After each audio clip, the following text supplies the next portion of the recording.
محمد آصف ویلي چې بهارت او اسرائیل پاکستان د FATF ګری لیسټ کې په شاملولو کې ناکامۍ سره مخ شوي. هیډلاین تاسو اوریدل. وړاندې کوو د خبرونو تفصیل. د بلیټن آغاز کې خبر شامل چې ایران نن سهار په اسرائیل 100 میزایلو سره د ټولو لویه حمله کړې چې پکې 8 اسرائیلي وژل شوي او 300 نه زیات ژوبل شوي دي.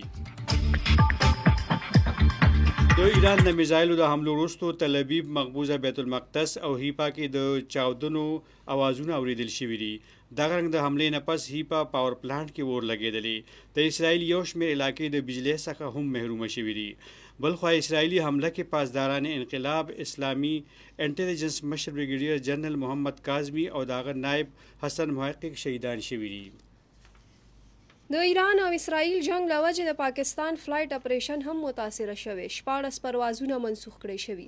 تفصیلاتو تر مخه کراچۍ نه جده، مشهد، بغداد او تهران تتلونکي 8 پروازونو په شمول په مجموعي توګه 14 پروازونه منسوخ کړي شوي دي. بلخوا د عراق او قطر په شمول د نورو هیوادونو فلایټ اپریشن هم متاثره شوي دي. د سعودي عرب، روس، لبنان، قازقستان، آذربایجان او ازبکستان پروازونه هم منسوخ کړي شوي دي. د دې ترڅنګ ایران کې گیر شوی د پاکستانی طالب علمانو قافله تهران څخه د پاکستان په لور روانه شوې ده. میډیا ریپورټونو تر مخه د اسرائیل او ایران جنگ له وجې پاکستانی په ایران کې گیر شوي وو، خو اوس په 6 بسونو کې پاکستانی طالب علمان د تفتان بارډر لپاره روان کړي شوي دي. میډیا ریپورټونو تر مخه دغه بسونو تبا نن مازیګر 4 بجې نه بس په تفتان بارډر راهداري ملاو شي. د اتوار په ورځ 180 پاکستانیانو بارډر کراس کړی وو. په دغه کسانو کې 188 زایرین او 12 تاجران شامل وو. صدر ډونالډ ټرمپ امکان څرګند کړی چې د ایران او اسرائیل جنگ کې امریکا شاملېدای شي. یو امریکایي ټي وي سره مرکه کې د ټرمپ وینا وه چې دا ممکن ده چې امریکا هم په دې جنگ کې شامله شي، خو دا وخت امریکا په هیڅ قسمه فوجي کاروایۍ کې برخه نه اخلي.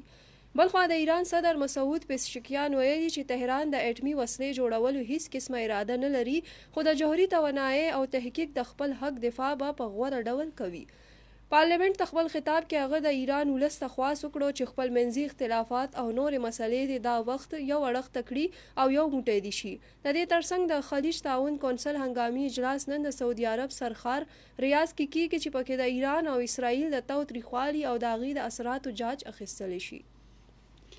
د دفاع وزیر خواجه محمد آصف ویلي چې بهارت او اسرائیل پاکستان د FATF ګری لیسټ کې په شاملولو کې ناکامۍ سره مخ شوي. خواجه محمد آصف ویلي چې پاکستان د FATF ټولې تقاضې پوره کړي دي او اوس پاکستان ګری لیسټ کې د شاملولو هیڅ وجه نشته. خواجه آصف دا هم ویلي چې د FATF د نړیوال تعاون تنظیم جایزه ګروپ اجلاس کې د پاکستان د پیشرفت جاج اخیستې او پاکستان یې ګری لیسټ کې د نه شاملولو فیصله کړې ده. خبر شاملو د پارلماني وفد مشر بلاول بوټو زرداری ویلي چې پاکستان بهارت سره جنگ نه غواړي، خو کچرې د اوبو بهیر ودرولې شو نو بیا بل آپشن نشته. جرمن نشریاتي ادارې سره خصوصي مرکه کې د بلاول بوټو زرداری وینا وه چې بهارت ته به د سنتاس لوزنامې یا وړخیزه معطلي واپس اخیستل وي. بهارت لخوا د پاکستان د اوبو د بهیر ودرولو دړکې ورکول د متحده قومونو د چارټر خلاف ورزي ده. بلاول بوټو دا هم ویلي چې اوبه د پاکستان بقا ده او پاکستان د خپل حق نه په یو صورت کې هم نشي پشا کېدی. بلاول بوټو زرداری دا هم ویلي چې پاکستان کې د ترهګرۍ پیښو کې بهارت ککړ دی او په دې اړه پاخه ثبوتونه موجود دي. خیبر پختونخوا حکومت مسلسل زیاتیدونکې مالی خسارې ته له وجې د BRT په کرایه کې د اضافې حتمي فیصله کړې ده. د خیبر پختونخوا اربن موبیلیټي اتھارټي لخوا جاری اعلامیې تر مخه کرایانو کې اضافه به راتلونکې میاشت د لومړۍ نیټې څخه کیږي. سرکاري دستاویزاتو مطابق د BRT کرایه کې فی سټاپ 10 روپۍ اضافه شوي. 15 کیلومتر سفر کوونکي مسافر څخه به اوس 10 روپۍ کرایه ترلاسه کولی شي، کوم چې دې نه وړاندې 60 روپۍ وه. دغه رنګ BRT کې 40 کیلومتر پورې سفر کوونکو ته به اوس د 80 په ځای 90 روپۍ کرایه ترلاسه کولی شي.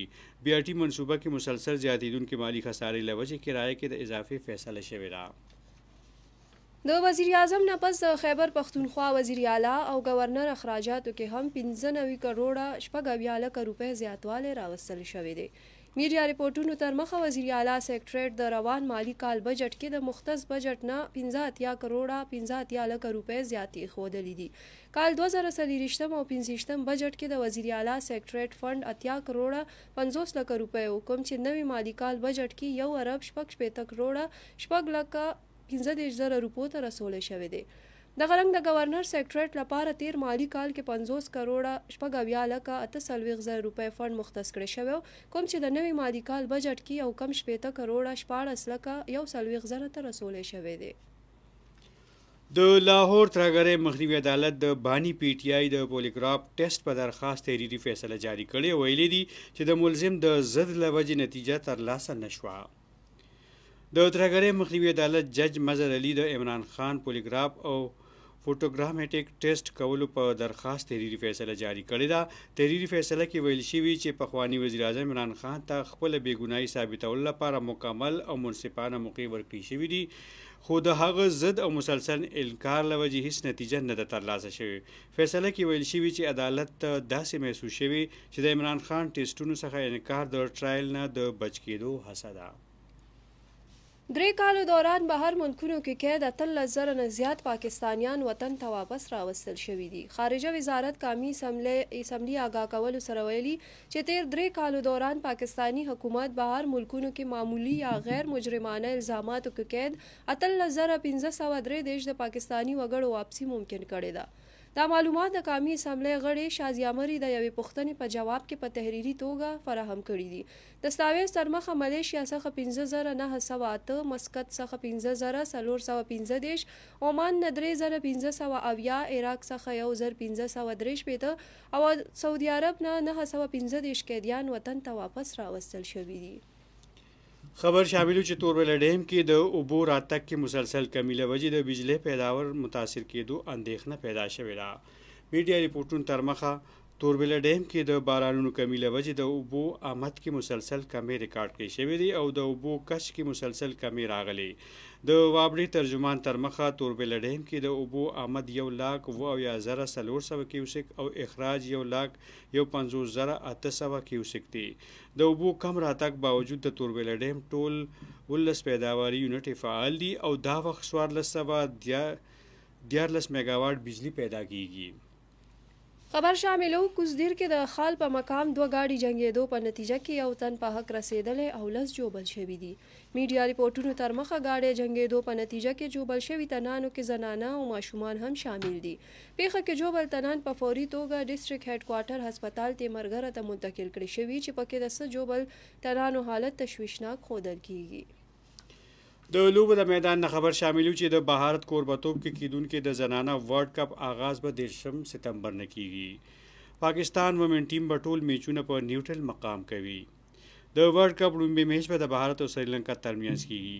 پاکستان به خپل لومړی میچ په 2 اکتوبر د بنگلادیش خلاف لوبوي. دویم میچ کې به په 15 اکتوبر بهارت ته مخامخ کیږي.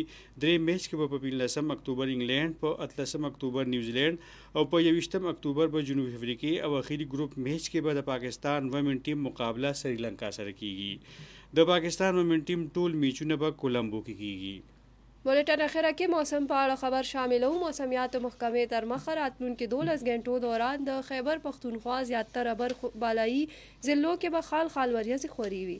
د نه علاوه پېښور، چارسده، خیبر، اورکزۍ، کورم، کوهاټ، کرک، وزیرستان، ډیره اسماعیل خان، دیر، سوات، ملکند، شانګله، بډګرام، کوهستان، چترال، ایبټ آباد، هریپور، منصیره او خواش سیمو کې تیزې سیلۍ او رڼا برېښنا سره د باران هم امکان دی.